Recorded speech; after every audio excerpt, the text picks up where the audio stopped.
seventh talk in the Tech Talk series as part of the Turing 100 celebrations. As you are aware, Alan Turing has been, well regarded as the father of computer science. He's been a mathematician, logician, cryptanalyst, and several other things. And this year being his 100th centenary year, we are celebrating this in the form of conducting, monthly technical talk series.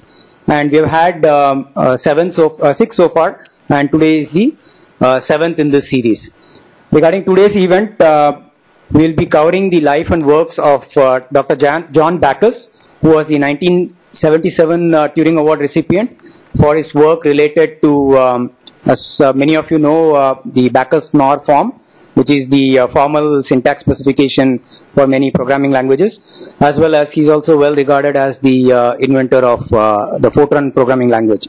So today the speakers will cover both these aspects in honor of Dr. John Backus. Today's session is being live broadcast to, in addition to this premise, to other persistent locations in Nagpur, Hyderabad and Goa. So we have several registrants who are attending this session from those locations. We have been doing this fairly periodically every first Saturday of every month. And the attendance has been very encouraging, and that's why that has kept us going.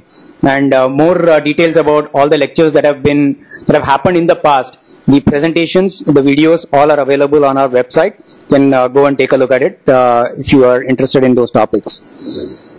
So today's session, as I said, is would be centered around Dr. John Backus. I'll let the speakers kind of provide the context to his immense contribution to the world of computer science. And I also want to just quickly remind everyone that next session, instead of the first Saturday, we will have it on the second Saturday, that is March 9th. And the session will focus around the most recent Turing Award recipient, Dr. Judaya Pearl. The presentation will be by Dr. Mukund Deshpande from Persistent Systems. In addition to that, a second part of that event, we will have the intercollegiate quiz, again in honor of Turing. So some parts of the quiz will be based on Turing and Turing Award recipients. And the finals will be held on March 9th. So that's where we will have this second part of the session next month. So all details are available on the website. So keep continuing to visit the website. You'll have the most updated information available there. If you have any questions, comments, suggestions, feel free to write to us at turing100 at persistent.co.in, and we'll be more than happy to address those whatever queries you have. Without further delay, let me invite the two speakers. First, I'll invite the first speaker for the day, Dr. Abhijat Vichare. Abhijat Vichare is currently an independent consultant, but prior to that he was a scientist at CRL, or the Computational Research Labs here in Pune. Before that, he has made a lot of contributions as part of at IIT Bombay as part of the GCC internals. The GCC is the C compiler. And he has developed a very well known model to understand how the GCC is architected and how one can improve the output of the compiler. He has also taught at the Department of Computer Science in at the University of Pune, and his primary interest is in programming languages and functional programming. Interestingly, his PhD is in physics. He got his PhD in 2002 from the University of Pune. And he is also the vice chair for the ACM Pune chapter. So let me take this opportunity again to welcome Abhijat. Thank you, Abhijat, and we look forward to your session.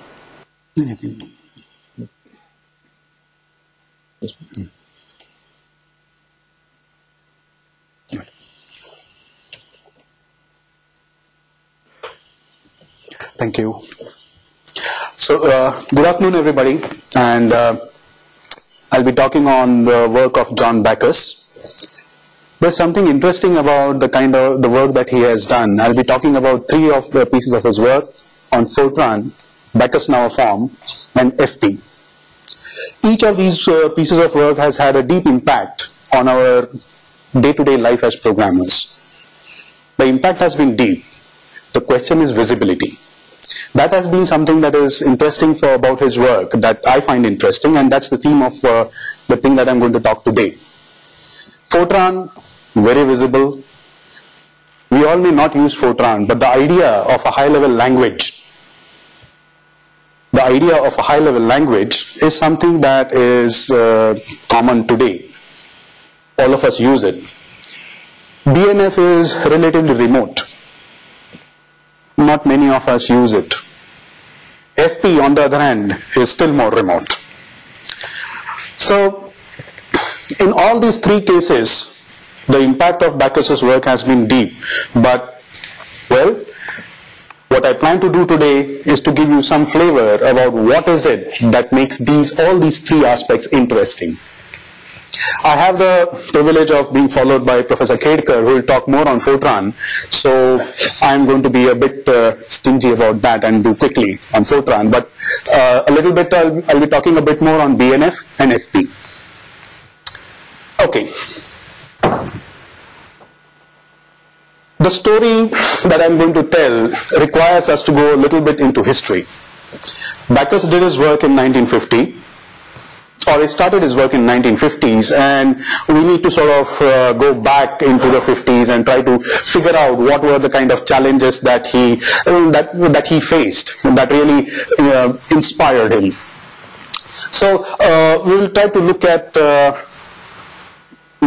Is it visible? I think the red HLL etc. is not right. One moment. Can we just switch off the lights?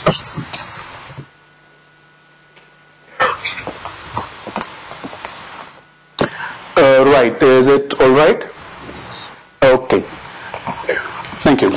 Well, so I would be talking about, okay, let's go back into the history first. Let's place our minds, our imagination in those days of the 1950s and see how things were how things looked at from that point of time.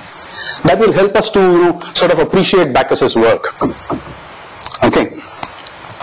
So, I'll be talking from three different points of view. Computer science, the history of computer science, a little sketchy history, then some bits of pieces of technology at IBM, and then of course Bacchus's work.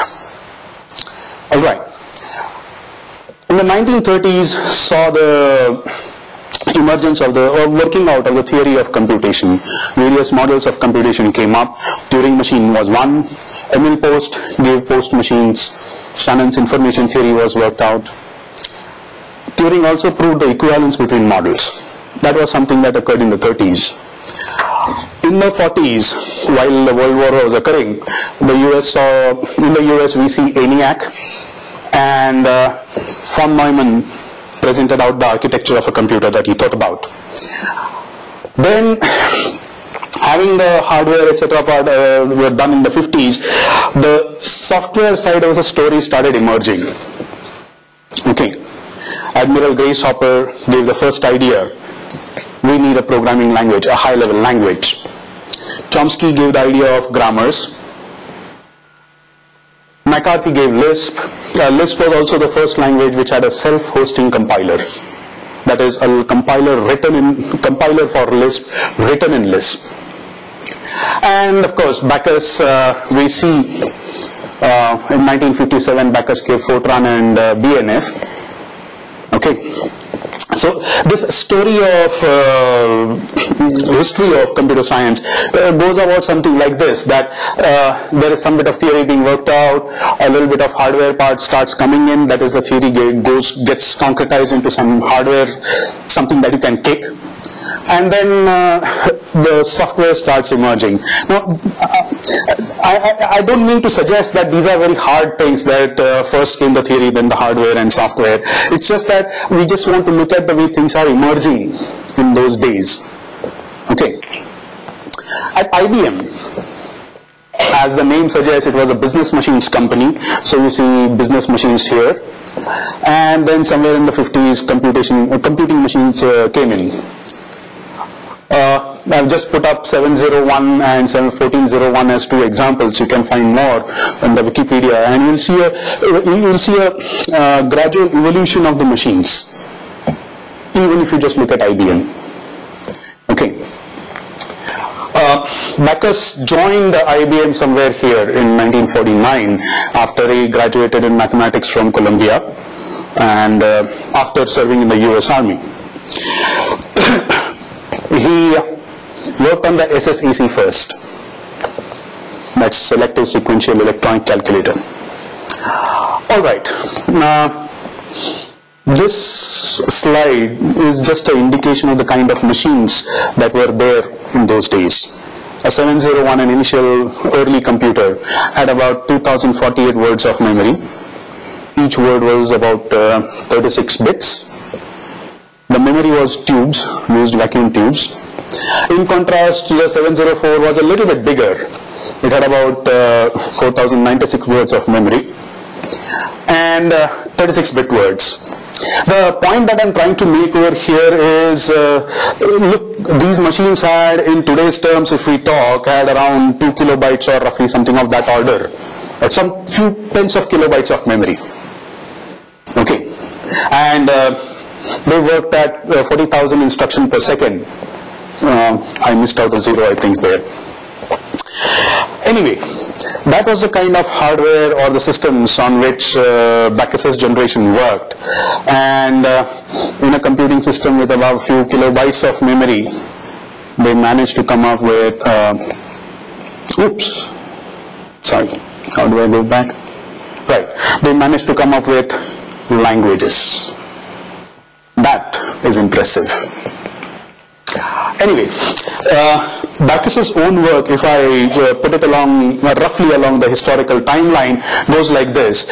Initially it was on Fortran, followed by the Backus Now form, followed by FP. So the purpose of the slides has been to sort of help us to start imagining the way the world that was there in the 1950s. Okay, if we really want to understand how the impact of Backus's work, how it's really how it's really affecting us today, we need to stretch our imagination. Let me show it to you from the other side also. How would the people in 1950s imagine 2004? Here is a picture of some imagination which by some scientists in the RAND Corporation about how a personal computer would look like in 2004. Okay, I'll just read out the caption. It's not pretty nice. So, scientists from the RAND Corporation have created this model to illustrate how a home computer could look like in the year 2004. Alright. However, the needed technology will not be economically feasible for the home user. Also, the scientists readily admit that the computer will require not yet invented technology, but 50 years from now, scientific progress is expected to overcome these problems. The last sentence is quite interesting. With the teletype interface and the Fortran language, the computer will be easy to use. This is what they saw from 1954. We have the benefit of hindsight to know what 2004 actually looked like. Okay, we can use this picture to see what all are the things we need to discard from our the things that we take for granted today. Okay, we can use this picture to see what all things we take for granted today. We need to get rid of them in order to see how the world was in the 1950s. There was no Google, there was no internet, many things. You don't have the teletype today. It's actually matured into a keyboard, mouse, and God knows what many devices, other devices that we have. And Fortran language, the computer would be easy to use. Well, let me not make comment anymore. So let's sort of place ourselves in their shoes, in the shoes of the Bacchus's generation, and start looking at various pieces of work that he has done. Okay? So the first story is about Fortran. Right? It's the oldest surviving high-level language today. Okay? It's the oldest high-level language today. To see that again, let's go a little bit into the kind of scientific and technological challenges that were there for Bacchus's generation in those days. How Bacchus faced those challenges and overcame them. Okay, well, he eventually received the Turing Award for that, but it's the journey that's interesting. So, the West already has, as a society, the West has already been experimenting with automatic machines for quite some time. All right. So, for example, the Jacquard loom. That was an automatic that was a weaving machine into which you could program the weave. Okay, you can actually still see it in the Museum of Textiles in France, Lyon, France.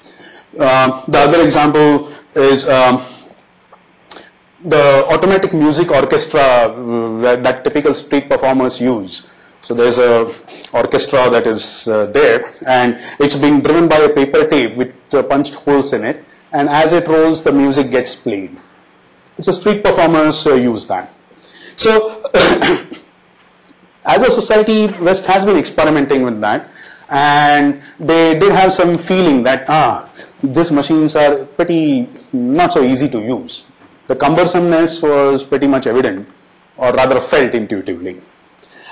On the other hand, mathematicians like Turing, Post, and everybody, they worked out the theory of computation, and they gave solid ground to this idea about what is an algorithm, what do you really mean by automating things.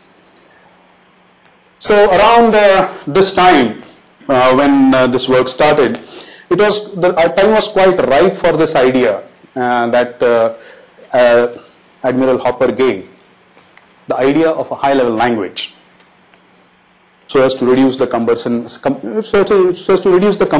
of the machines. Programs should be written in a language that is close to English rather than machine code. Okay. In those days when she proposed that idea, the kind of response she got was quite surprising. She was criticized and she was told that computers can only do arithmetic. Language processing is not something that computers do. Okay. So, an idea is born, it is placed in quite some, it's of course criticized, people are not very happy with it, and then despite that she persisted on her efforts, and her work eventually went on to become COBOL. But the other gentleman who really took this to heart was also John Bacchus. John Bacchus, when he joined IBM in around 1949, worked on the SSEC. It was an electronic calculator, and he was asked to do astronomical calculations. Well, astronomical in two ways: astronomical in the sense of large amount of calculation, and astronomical in the sense of it was regarding astronomy. So in both ways, John Bacchus was interested in doing some calculations on this machine. This experience led him to write the interpreter called Speedcode. Yeah.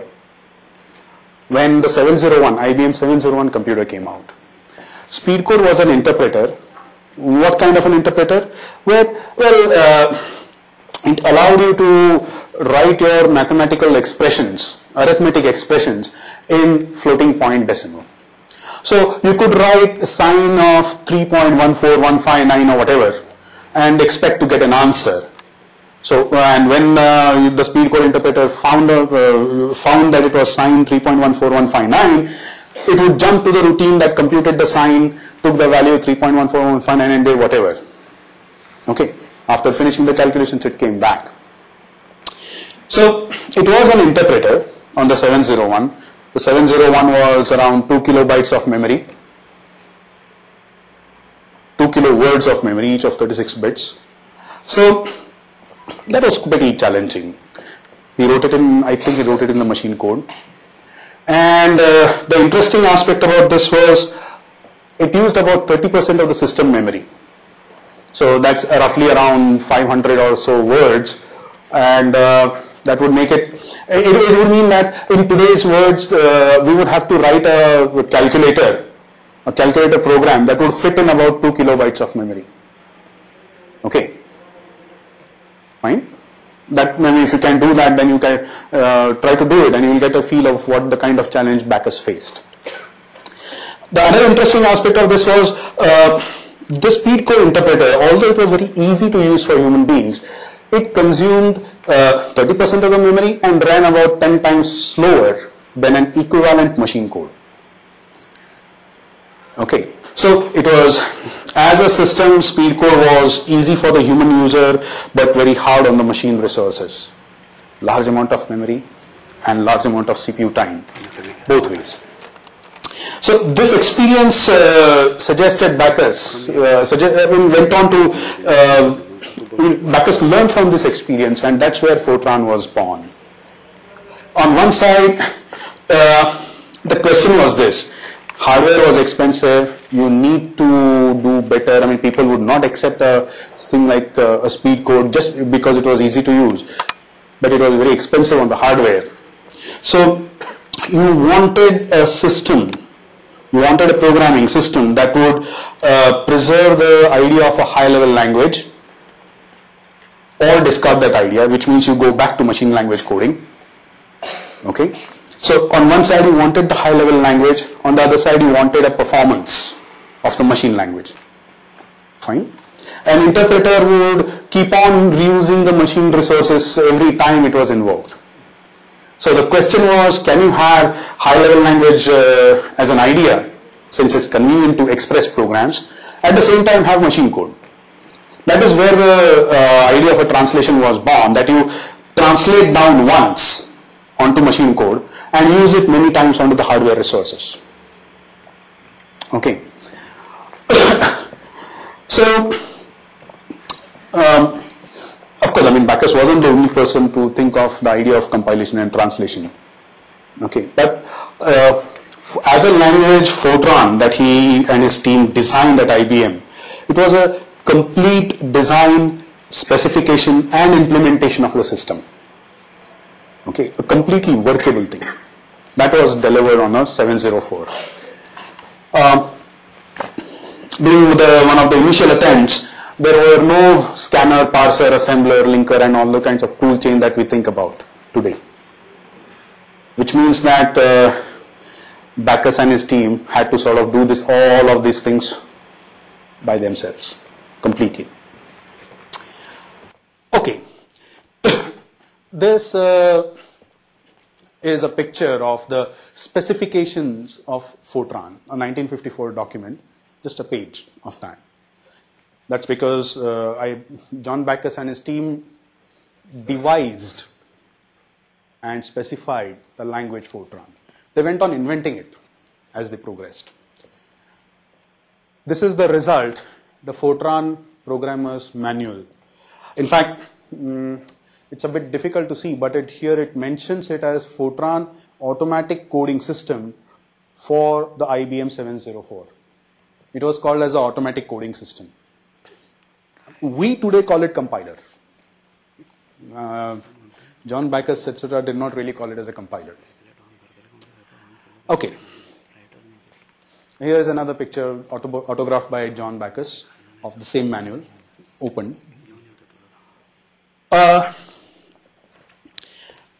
Here, let me just take you quickly through the essential idea of a compilation. Although most of us are familiar with the idea of compilation, what happens, but just to sort of get a feel of the kind of things Bacchus did. Okay. Here is some program that I have, a Fortran program. This just shows the Fortran syntax. It's still Fortran 77 syntax. It's not the Fortran that Bacchus used. In fact, it's a live program actually from, excuse me, from my laboratory in the physics department at Pune University, old program. The kind of things that, this is the source code that is given to the Fortran automatic coding system. Then that coding system, that system would first sort of mark the individual tokens, individual units in the code. It would organize those tokens into what might be, let's call them sentences. The idea here is to discover structure and operations. So that's why you try to look at the sentences and eventually map those structure and operations to machine code. Okay. This is a fairly simple idea. Something it's quite very well known to most of us. The only thing is, in those days, they did not know about scanners, marking tokens. Scanner code was not known. Similarly, parsers were not known. All of this thing had to be done, okay, intuitively. There were a few fallouts of that, which Kedkar sir will really talk more about in the history of Fortran. But suffice to say that the entire genius of this tool is also in something else. Look at this. Admiral Hopper comes up with the idea of a high-level language. She faces a criticism. Computers are used for arithmetic. So language processing is rather alien. Okay. And Backus uses language processing to give you a tool which is excellent at arithmetic. Okay. Fine. So Backus gives a tool that supports the conventional view that computers are for arithmetic, and in order to give that tool, he uses language processing. That was a pretty interesting idea, and that's one place where I think his genius lies. Okay. Let me skip this slide. Fortran success is probably well known. Speed code was an interpreter. Ease of use versus hardware resources. These lessons are still there with us today, after about 50 odd years, 60 years. Okay. Anyway, this is all I really want to talk about Fortran. There's more coming from Kedkar sir. Let me continue ahead with the BNF story. Are there any questions so far? Yes. Do you have a sense of how long it took to write the first compiler after the idea was born? Duration? About 4 years, 3 to 4 years. So because the specification. Oh yes, thank you, Venki. The question is, how long did it take to really develop the first compiler? Right? Okay. First Fortran compiler. It's about 3 to 4 years. In fact, 1954 was the point when that specification document came in, and 1957 was the time when it was delivered as a product on IBM 704. Okay?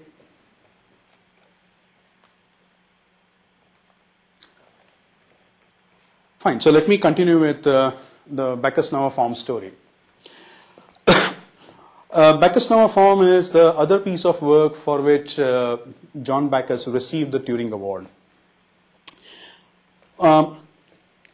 It seems as if it's rather mathematical. It is. It's a pretty formal contribution, and that contribution has helped to make our lives easier. Okay. Eventually, a very good theory of scanners, parsers, etc. was developed, and that allows us to. That allows us today to rely on compilers for checking our syntax errors and so on and so forth. So in this contribution, BNF has helped us today, but it's an indirect thing. We believe, we trust our tool better. Okay? So, despite it being formal, let me now try to bring it out in a very intuitive manner. What exactly is the contribution BNF about? Okay. before I just continue, can I just have a quick show of hands? How many of you program in C? Almost everybody. How many of you have read Kernighan and Ritchie, the C programming language? Lesser. How many of you have read the appendices of that book? Still lesser. How many of you have read the grammar in the appendices? Okay. Cool. There are three people who have done that. So, in some sense, that indicates how remote a contribution is. C, as a descendant of the idea of Fortran, is something that all of us use. Okay, but something that describes grammar of C and allows us to be very sure, allows our compiler to be very sure of the syntax, the BNF, is very remote. Okay, it's actually there in Kernighan and Ritchie, a full grammar of C. Okay. Anyway, I'm going to try to develop this idea in a pictorial. Let me put it like that. Just be with me, and if at all I am doing something wrong, just raise up your hand and tell me, look, whatever you're saying, I don't understand. Okay. So, we start with a very usual thing, perception. There is something that is there in front of us and we perceive it. Okay. There's something that we perceive and we have a mental image of that perception. Fair enough? All right? Now, when I want to talk to you about it, whatever is that perception that I have in my mind, whenever I want to communicate it, okay, I say it. Cat. Fine. Or maybe I say Billy. Whatever. Excuse the spelling mistake. And that's my limitation with that, using that tool, PowerPoint. I could not really do it well.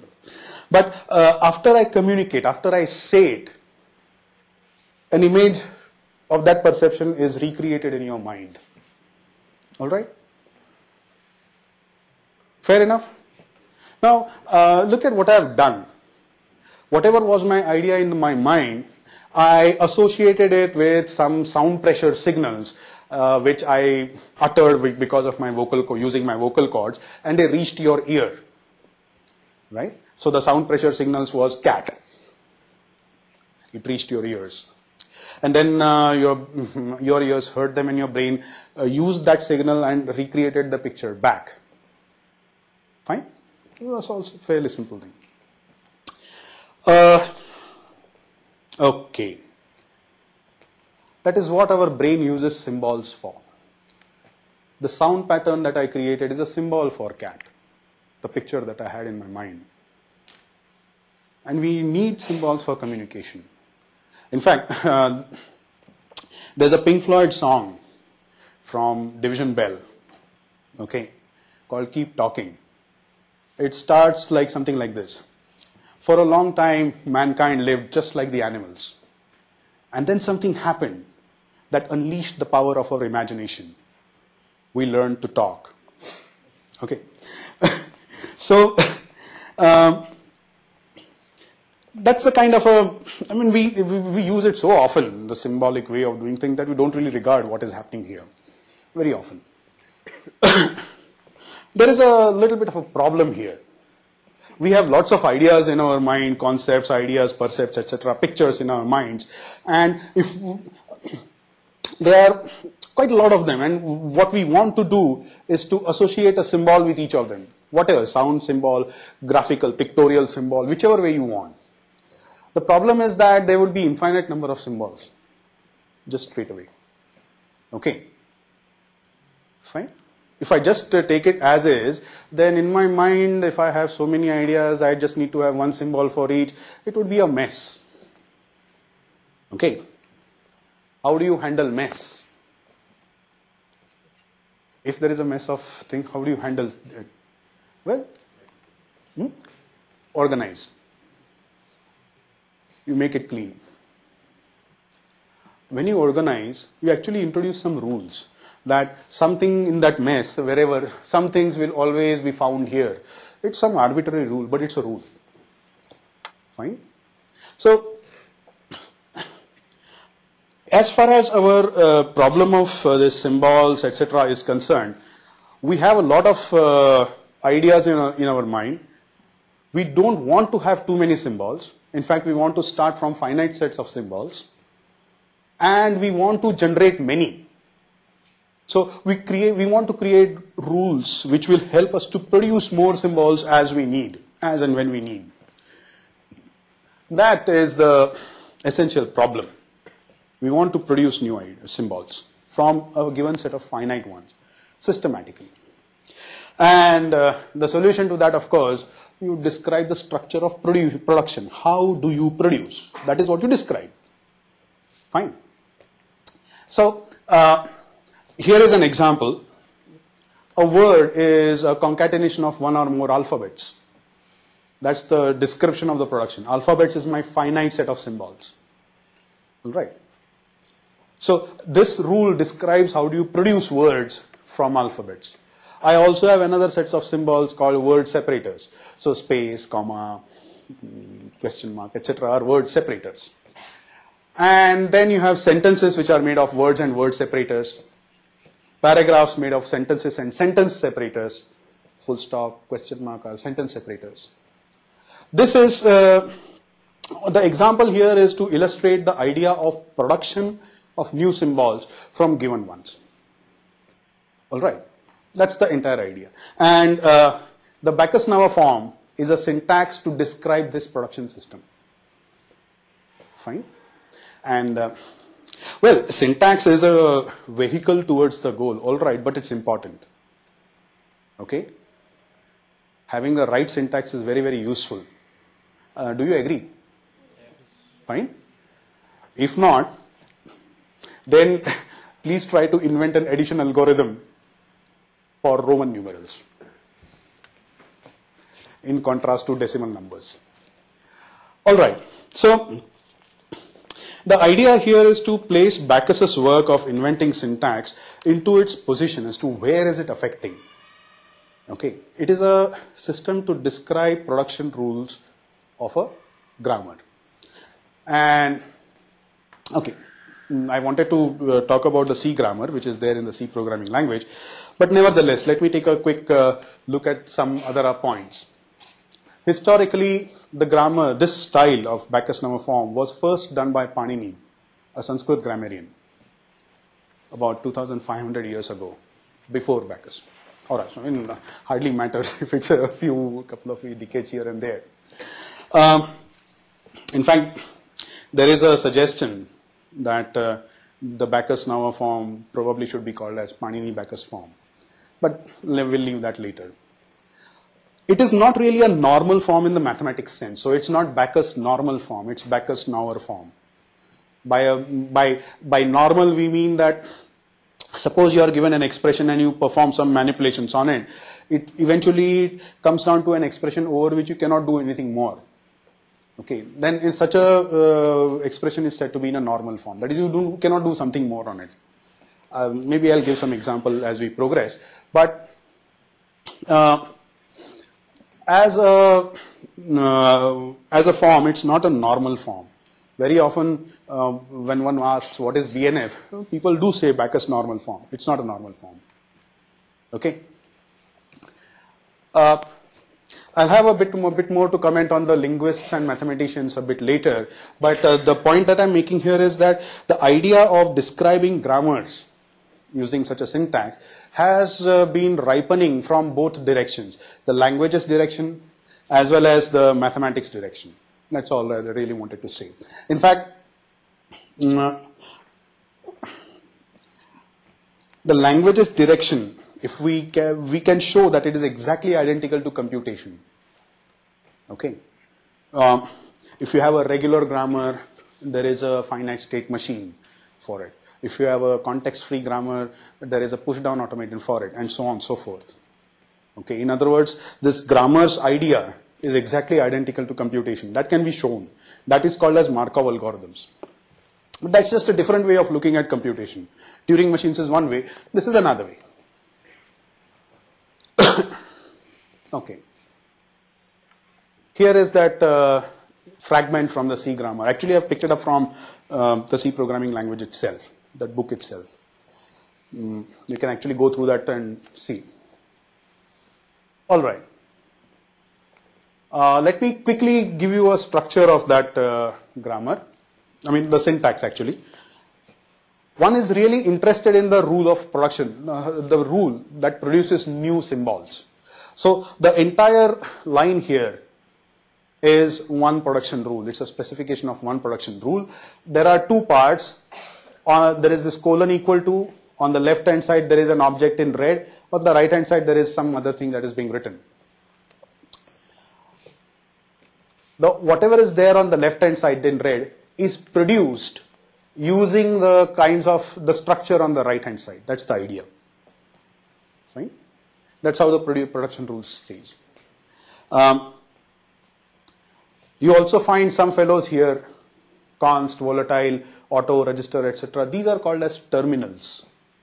Terminals are symbols that you cannot process further. The production system stops there. They are your basic units. All right. You combine your terminals and obtain the non-terminals. Using this non-terminal over here, you obtain declaration specifications. From the declaration specifications, you get the declaration. From the declaration is one part of an external declaration. An external declaration is one part of the translation unit. That's a file, a C program file. So this is just a quick view about what the grammar says. And this entity on the left is called as a non-terminal. In other words, it's a fellow that is being produced. Okay. So, in fact, the grammar that is given in the C programming language book can actually be programmed, and you can write a parser generator. You can get a parser generator for that grammar. Okay. Fine. So, this is where, this is all I really have to say about Bacchus Naur form. Before I go ahead, any questions? The idea was to place Bacchus Naur form into its, to show where Bacchus Naur form actually contributed. Okay. It is a pretty remote one as compared to Fortran, which was directly affecting us. The Bacchus Naur form helped us to create very good syntax systems. So we rely on our compilers today. We can rely on our compilers that they are doing a great job of it. Okay. So in that sense, it's remote. So I just wanted to place that remoteness in its proper context, what was happening. Yes, just one point. Yes. You also contributed to Algol. Yes. Algol had a huge impact on all the languages that followed. The procedural language was, the model for a procedural language was Algol. Yes, that's right. Yeah, so when that came out of the Bacchus Naur form. Yes, that's right. Algol was the one where Bacchus Naur form was used heavily, and Algol eventually gave rise to a lot of these ideas in procedural programming, the languages that we see. Okay, so I now come down to the last contribution that I want to talk about, the FP, function level programming. This is more remote than even Bacchus Naur form. Every Turing Award recipient is invited to deliver a lecture on a topic of whatever interests them. This is Bacchus's lecture. It's available on the ACM site for public download. I would urge you to actually read it. Look at the title. Can programming be liberated from the von Neumann style? It's a very provocative title. He is not only provocating. Bacchus does not only provocate, he also offers a solution, a functional style and its algebra of programs. Here is a human being who has invented Fortran. Complete definition, complete description and definition and implementation of the language, a full work. And he seems to be actually criticizing his baby. And that too in a Turing Award lecture. Why? Because he received the Turing Award for Fortran. Okay. So, this is one interesting aspect of Bacchus's personality. his boldness, his willingness to look at what things are good and bad, his way, whatever it is.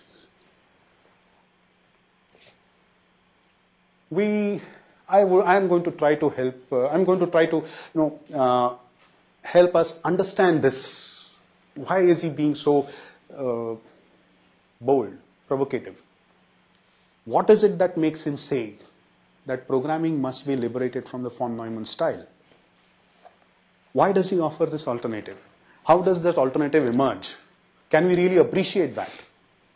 I'm going to try to do that. Okay. So, from whatever I'm going to talk, I really could not do better than Backus himself. So most of this material is just picked up from his paper, this one, and I'm just presenting it. Okay. So let me go to the idea. Here is a small program written in pseudo code, which is very procedural in nature. C becomes 0. It's an accumulator. It computes what is called as a scalar product, inner product of two vectors. Fine. So you take two vectors, multiply element wise, and sum the elements, sum the results. So C is the accumulator which accumulates partial results, and here is where the partial results of vectors A and B are computed and are collected in C. Fine. Is this okay? Is the syntax coming in between? You can see what the code does, right? Fine? Okay. So, Backus suggests that there are some problems here. Okay? He points out that in order to really understand this code, we need some kind of a mental model of a state, an invisible state behind the scenes. That is, there is some place where C is, there is some place where A, I, B, I, R. You pick the values from there and put it in C. Some kind of a mental model is required behind the scenes in order to understand this code. Okay. There is the way you have to think of that code is you pick up parts of the vectors, manipulate them, accumulate.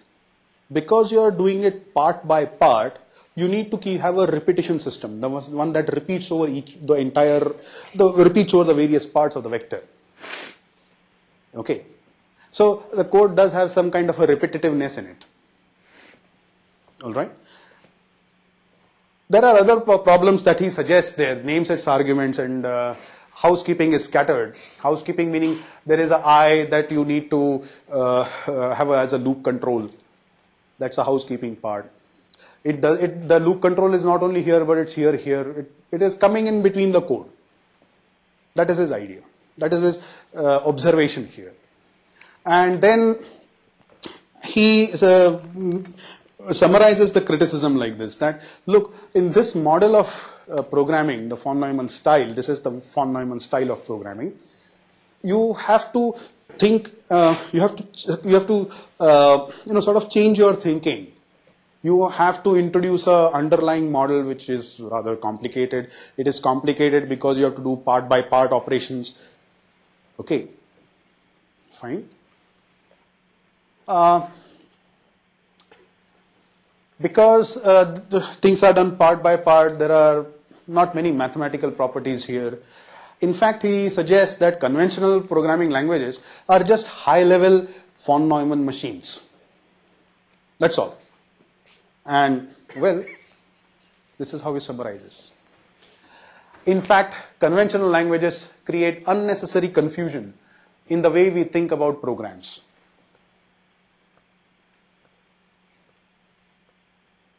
Conventional languages we do create unnecessary confusion. I'm going to attempt to bring out the spirit behind these words. Okay. What is it? What is the unnecessary confusion that is created? In order to really get that, we need to sort of open our minds and look at alternatives that are possible. Once we explore the alternatives, then we can compare and contrast better. Fine. So I'm going to try to present two alternatives more. Okay. Let me start the story like this. In the 1930s, remember our history slide, people came up, these mathematicians came up with different models of computation. These were different perspectives of the same thing. Turing machines was one. Lambda calculus was another. Partial recursive functions was yet another. Markov algorithms was fourth. There are others also, but for our purposes, these are sufficient. We have seen Markov algorithms. I've just mentioned about them. Turing machines, well, we were familiarized with them in the very first session of this Turing Talk series. Backus's suggestion lies here in these two. Okay.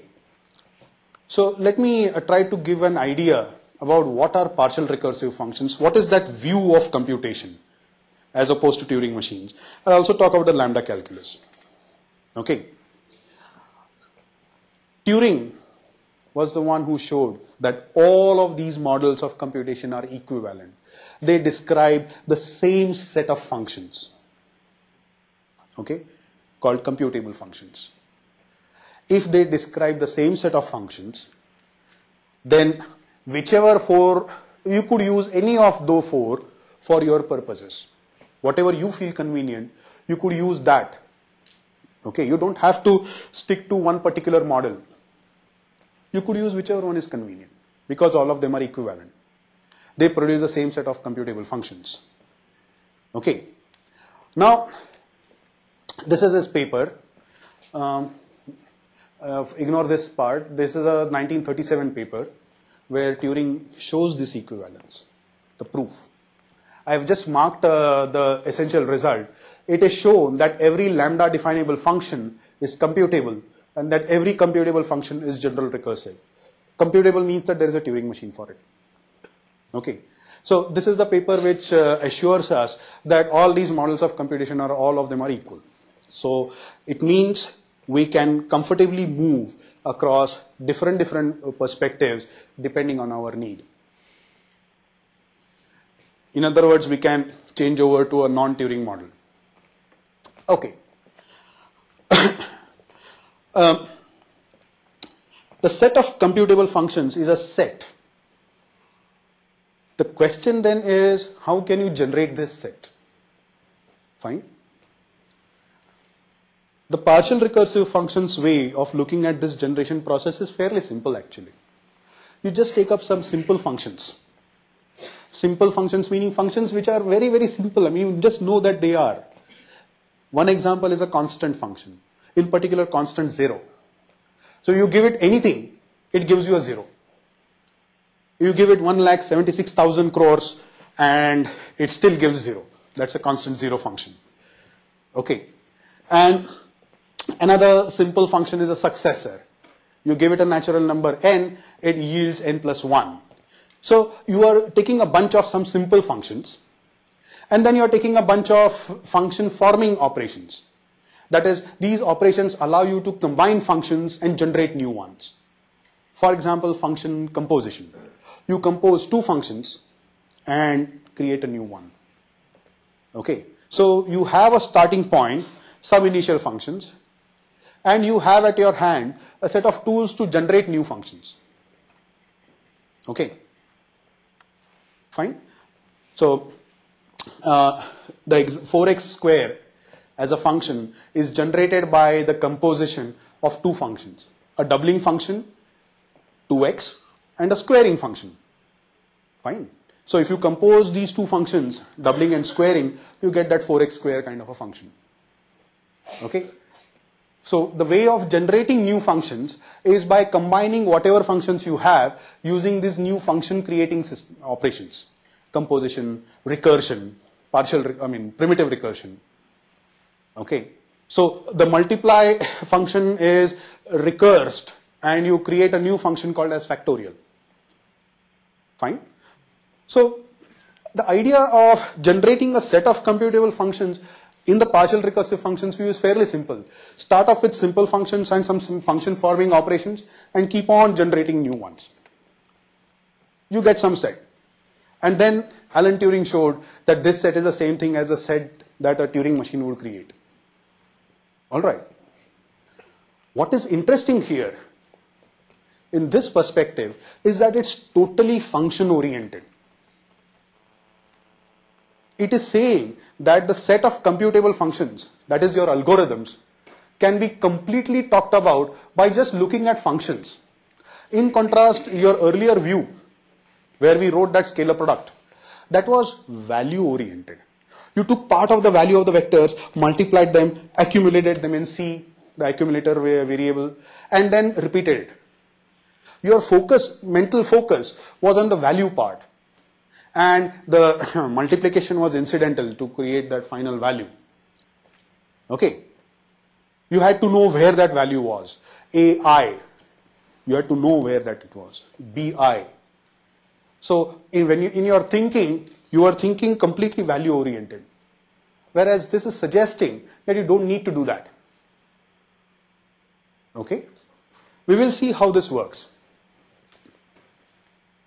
All right. The other kind of a model that I want to really talk about is the lambda calculus. As a model of computation, it's essentially answering what is an algorithm. And there are just 4 questions, essential questions that we need to answer. Okay. Let's keep some concrete thing in our minds at this point. So the example that I have in mind is squaring. Okay, the squaring operation. How do you square? Given x and multiply, you square by multiplying x by itself. X into x, right? So in order to think of an algorithm, you need to identify the participants. Here squaring is the algorithm. You need to identify the participants given x, the fellow that will be manipulated. And the other participant is the multiplication operation. So you identify 2 fellows. All right. Then you construct the operation. What is the transformation? Okay. You take x, multiply it by another x. X into x. That's how you construct the transformation. This is all in our minds. All right. The transformation is now constructed. It must be used at some point. When will it be used? When it will be given a particular number to square. Say you are given 2. So now you have 2 fellows, the transformation x multiplied by x and the number 2. These are participants now. Fine. The actual use of the transformation occurs when 2 is given to the transformation. How is it transformed? Well, wherever there is that given x, you replace it by the given number 2. Okay. So you get 2 into 2, 4. All right. So essentially when you think of an algorithm, the lambda calculus way of thinking about algorithms is about answering such questions. Very few simple questions. Okay. Technically, it is called as variable, abstraction, application, and beta reduction. When you really do the mathematics, there are a few more rules that you work with. But for our purposes, this suffices. What I want to bring out here is the intuition behind looking at algorithms and computation. A slightly different view. Okay. It's quite an interesting thing that all your algorithms can be so expressed. Okay. Interesting aspect here is this. The where question is not relevant. Where is x is not relevant. Where is multiply is not relevant. Okay. Am I coming through? The where question was the one that was troubling us in the earlier case. We needed to know AI, BI, and so on and so forth. Okay. In fact, let's suppose AI is 7 and BI is 2. What is AI into BI? Now, 14, right? Now, when we did that in our minds,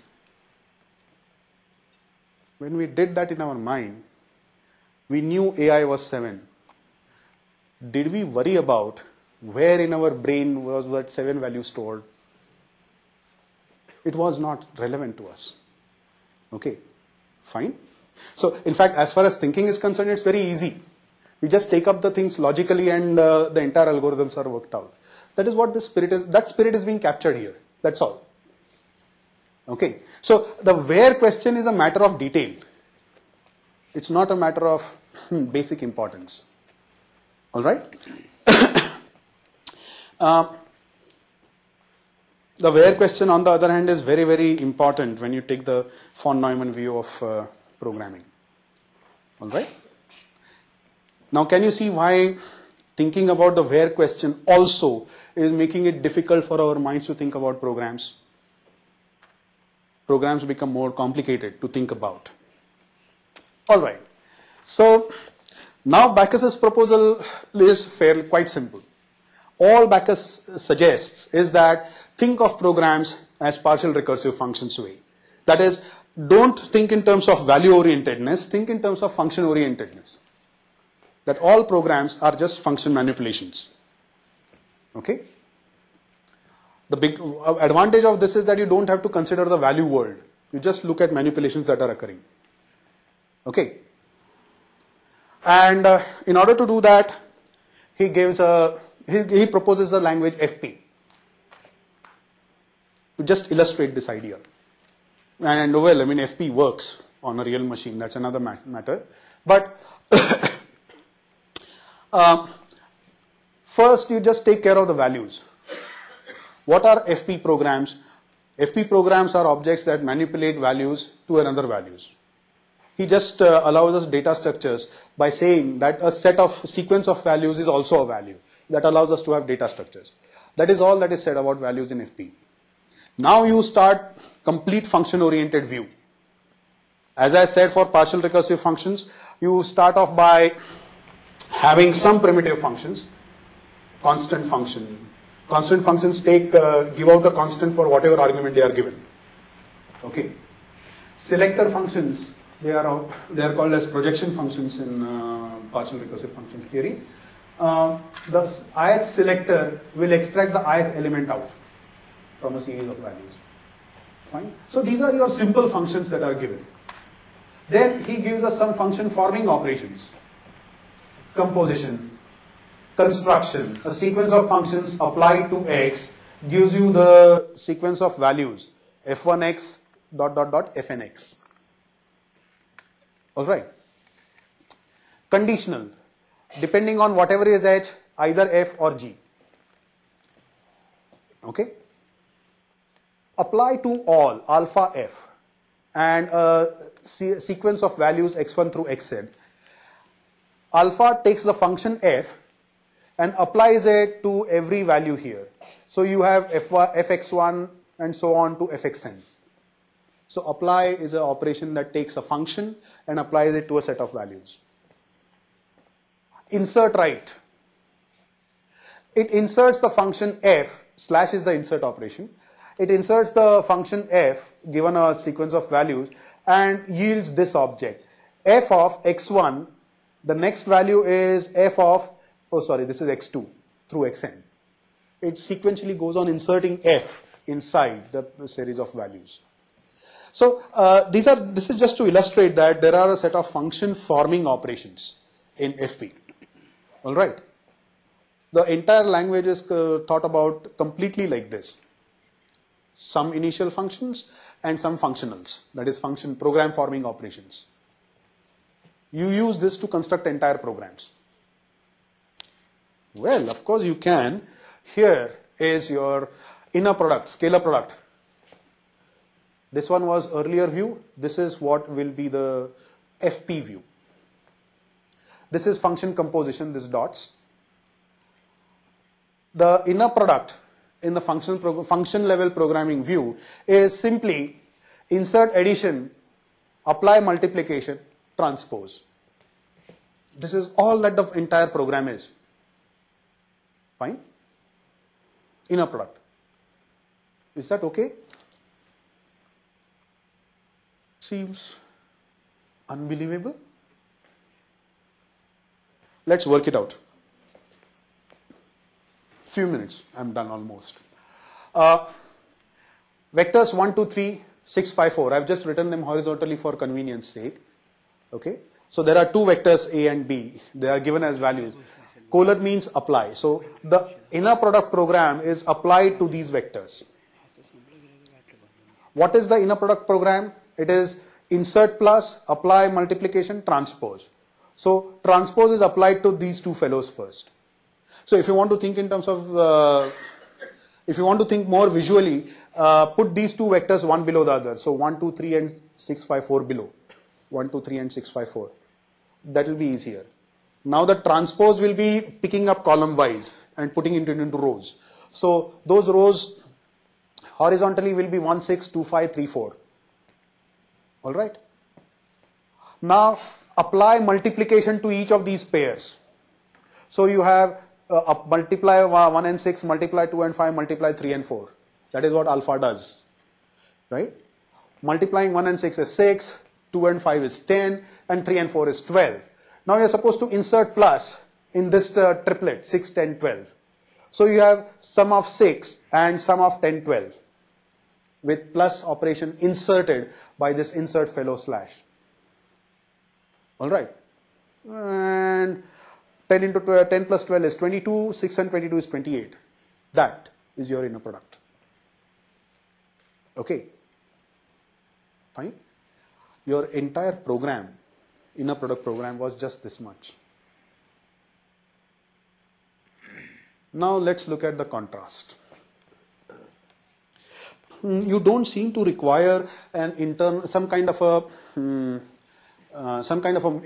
mental model to see how this works. Why? Because this is just algebra. FP programs is just an algebra. Fine. You don't require some complicated model that, imagine there is some memory location C, then imagine some memory AI, BI, you pick up the values from there and put it in C. No. You don't need that. The very philosophy of partial recursive functions and FP means that you build bigger things using whatever is available. So there is a certain hierarchicalness being built from smaller ones, components. Okay. Operates on whole conceptual units, which means that you don't worry about the value world. Whatever is the set of values are just single units. There are two vectors over which you operate, period. Fine. In contrast, in this earlier view, here you had to split the vectors in some way, mentally.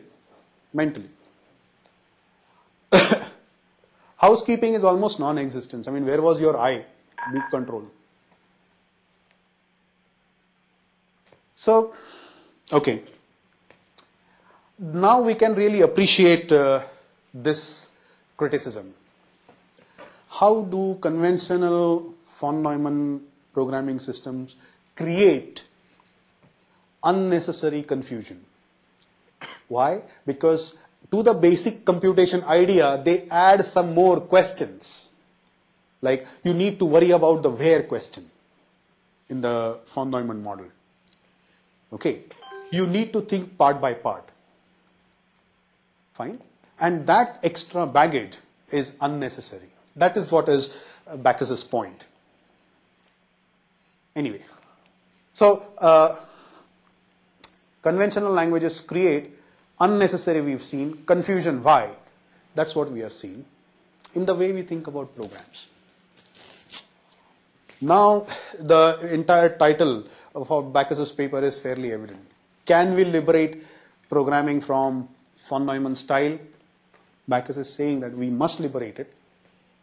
He says yes, and gives you an alternative, an FP language with its algebra of programs. Okay.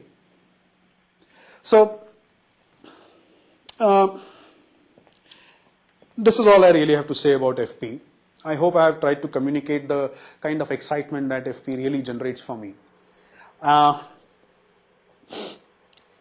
Looking back with the kind of thing that I really started off with this session with, 3 pieces of Backus's work. Each of them has had a deep impact. The first one gave us the idea of tools, Fortran. The second one gave us something deep about how to build the tools, Okay, that is why it was relatively remote. The third one talked about which tools to build. At each of these three levels of questions, Bacchus has contributed very significantly. The impact has been high. He obviously received a Turing Award for such level of work. My purpose here was to take you along the journey towards that award. This is all I have to say. Thank you. One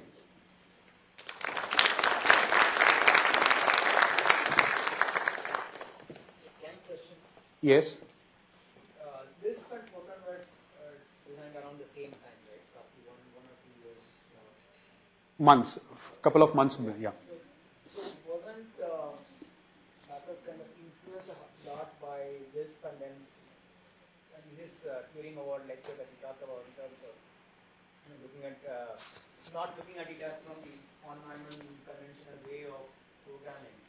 Was he kind of influenced a whole lot by how Lisp was designed? And then, if he was, why did he look at Fortran in the same way? Why could he not have borrowed the ideas from Lisp came in a little after Fortran, so why was Bacchus influenced by Lisp? And what was the next part? I mean, this point about all his thoughts around von Neumann being the constraining factor for bringing in a lot of confusion into the whole thinking around programs. Okay, initially he designed Fortran, but then subsequently when it evolved, he could have kind of put more towards this kind of an alignment as opposed to continuing with the Fortran kind of methodology. Oh, okay. So, did Bacchus try to, if Bacchus was influenced by Lisp ideas, did he try to put them back into Fortran? I'm not sure about that, but I can suggest a plausible thing there. Some plausibility issues that can respond to that. One, Fortran was a product that went into the mainstream. It satisfied a certain need at that time. People wanted to do arithmetic using computers. They wrote a lot of Fortran programs. Okay, so if you introduced Lisp-like features to get back that legacy code, could have been a problem. In fact, that trend still is there. Second, bringing in those ideas from Lisp and that FP kind of stuff, that process, I'm not sure whether he started it or not, but that process still continues. We see those ideas, for example, not garbage collection, managed memory coming in today in our current mainstream languages. So those ideas are coming into mainstream languages, but there is, the way I see it is that there is a cost factor that you need to balance to get them back here. That I suspect is the reason why it's not so easy. But I don't know. If there is anything else, any comments on that, that would be pretty interesting. Anybody? I guess the next question was also probably, was this FP influenced by Lisp itself, right? That was your question, right? Yes. The very notion of FP, the notion of side effect free functions, yes, the programming, basic unit of programming.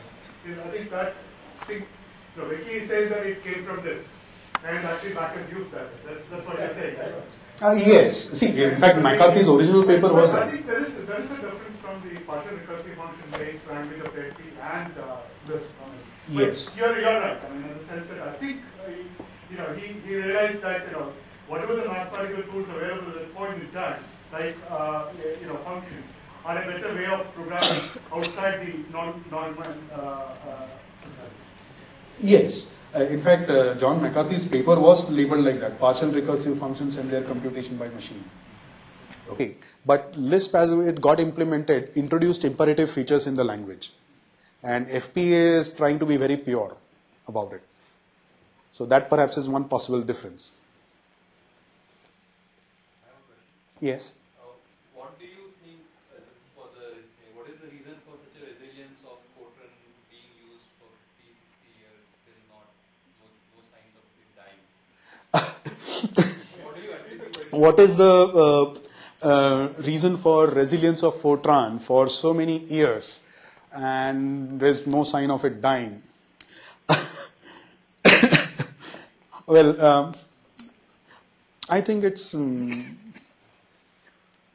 I think it's laziness. To be very, I have come from a Fortran area, okay. That my graduation has been in physics, and scientific computing primarily occurs in Fortran. Two aspects occur there. There is a lot of legacy code, okay, that you need to grasp to write your own programs. There's a code sharing has been occurring quite a lot, which means you read somebody else's code, but it's written in Fortran, so you write it in Fortran. Okay.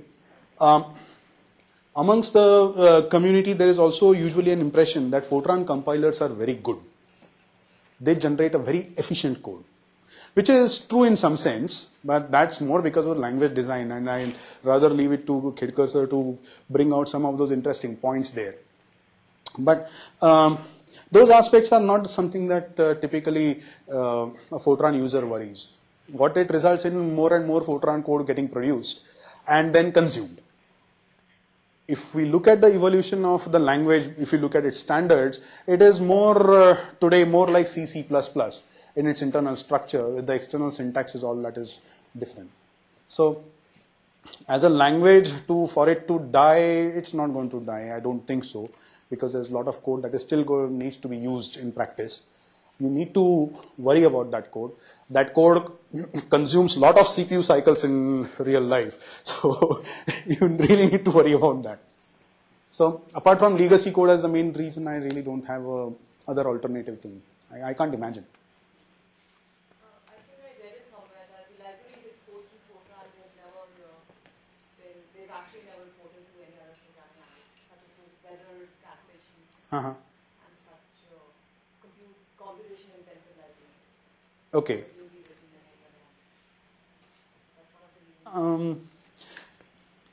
Yes and no at some point.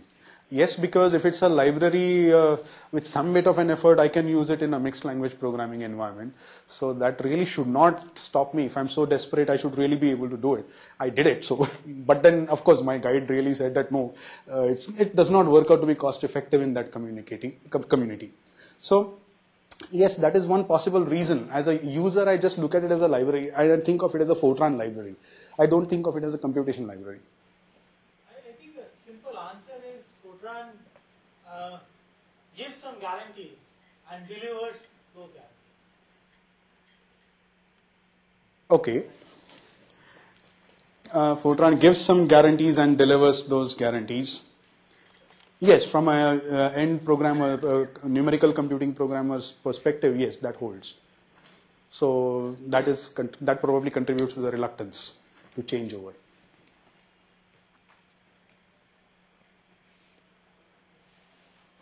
Yes. I actually just had to comment about the list. Can you use the mic so that others can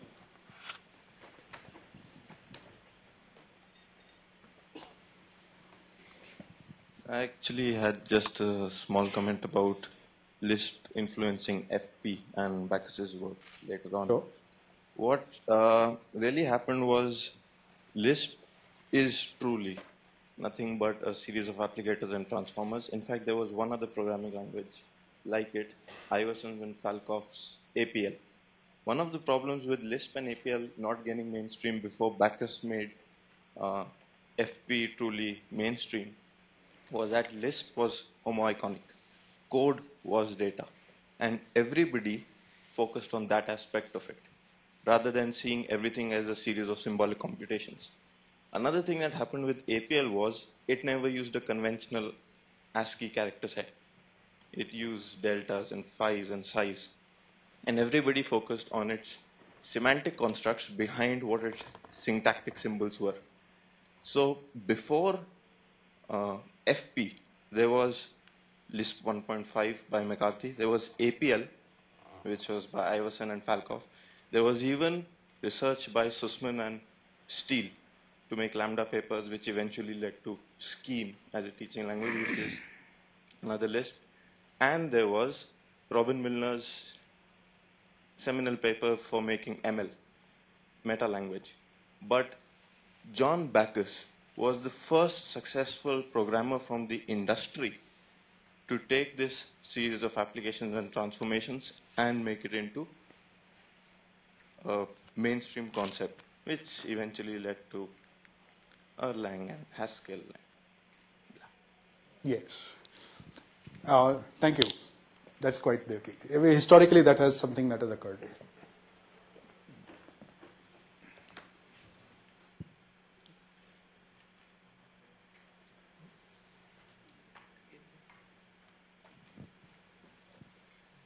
Any more questions? Any questions from the locations? Nagpur? Okay. Yes.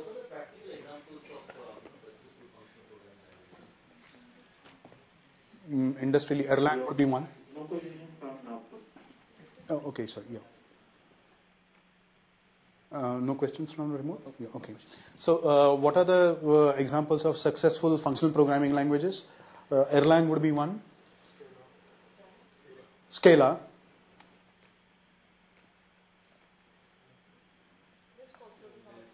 Sorry? Yes, I would have actually loved to answer that, but I tend to keep quiet about Lisp and Scheme.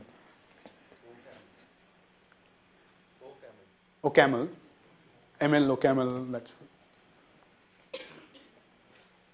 So there are quite a number of them, functional languages, which are quite in there.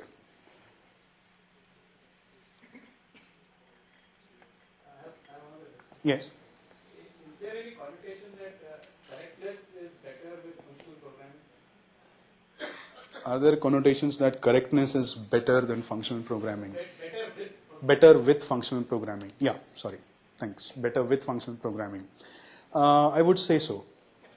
Primarily because you're just focusing on the essentials of the algorithm and computation. So it allows you to much check the algorithmic correctness much better. And questions like where, etc. become a matter of detail. So you can very cleanly separate those two. As far as thinking is concerned, not implementation. So then I have a follow-up. Is that then, why is functional programming not more prevalent in industry?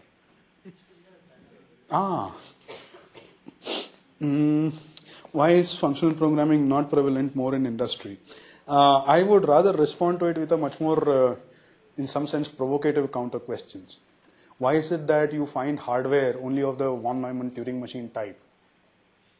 Because if all the four models of computation are the same, it means that in principle all of them can be, you can create machines with all of those models. Why do we find only one of them? Am I coming through? Yeah, but having said that, my question still goes. Yes, but then the answer to both the questions. No, the Yeah. other question is probably, I have no idea of how to answer that, because that probably leads us to people who are responsible for creating computers which are based on Von Neumann systems, yeah. whereas for programming languages, I think they're much more accessible to everyone.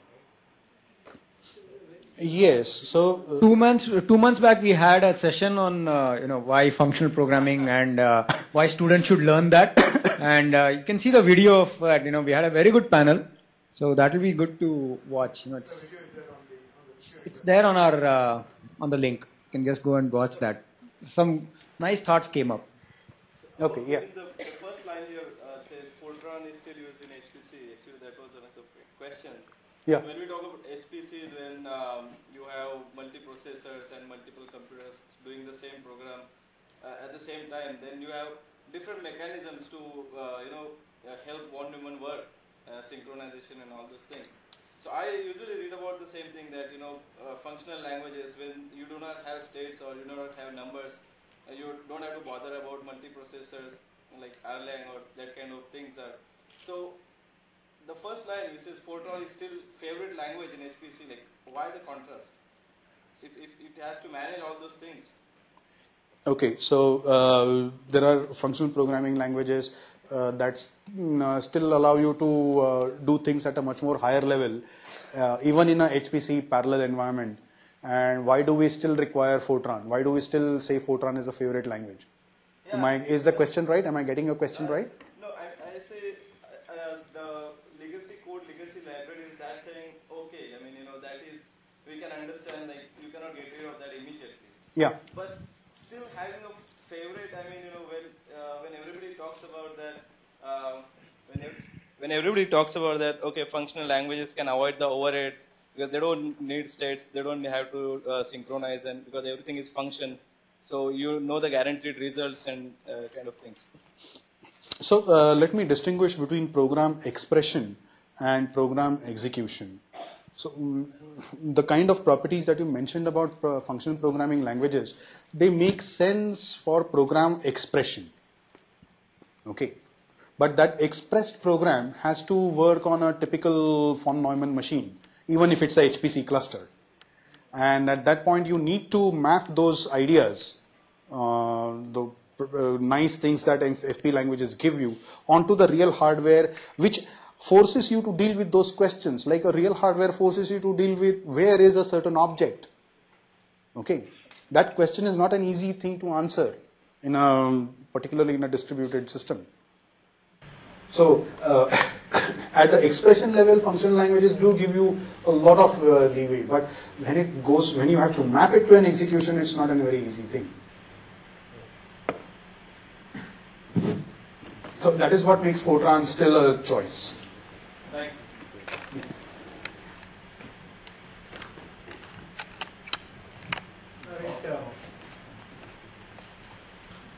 Okay, so thanks Abhijat for a very entertaining session. I am sure the questions kind of are a testament to that. We'll break for about 20 minutes, get back here 3:45 sharp to start the next session by Professor Uday Khedkar on Fortran.